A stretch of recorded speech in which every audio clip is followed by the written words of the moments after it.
এইভাবে বললেন আব্বারে যে আব্বা মনে করেন যে একটা কাজের মানুষ রাখছেন, একটা প্লেট পড়বে, এই তো আর কি খাবার, আর কি দরকার। বিয়েও করবেন ওরকম মেয়ে যে সেটা বুঝবে। সেদিন পয়লা দিনে এসে বলে আমার আমার ড্রেসিং টেবিল কই, আমার আলনা কই, আমার এটা কই ওটা কই, তাহলে আপনি মারা গেছেন।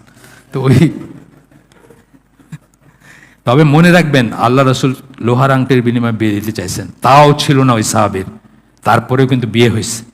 সুতরাং আমরা যে বলি নিজের পায়ে দাঁড়াক তারপরে, এটা সেই ব্যাপার না। তবে মহিলার রাজি হইতে হবে, ওনাকে ওরকম খুঁজে বাইর করতে হবে। ইস, এই জিনিসটা আমি দোয়া করি রীতিমতো আল্লাহর কাছে। আপনাদের অবস্থা তো কেমন এক ধরনের খারাপ, আর মেয়েদের অবস্থা কিন্তু অন্য ধরনের খারাপ।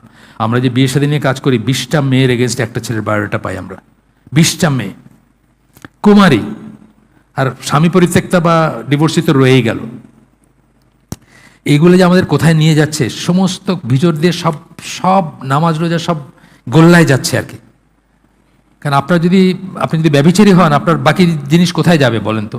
ব্যভিচারী হলে কি বলছেন আল্লাহ, যে ইমান মানে হাদিসে আসছে কি, ইমান ঝুলে থাকে, তাকে ছেড়ে যায় ব্যভিচারের মুহূর্তে, তারপরে আবার যখন রিপেন্ট করে তখন প্রবেশ করে তার দেহে ইমান। তা আপনি ব্যভিচারী হলে আপনার কি অবস্থা চিন্তা করেন। আল্লাহ আমাকে তৌফিক দেন বোঝার, আমল করার। আসসালামু আলাইকুম রহমতুল্লাহ বারাকাতুহু।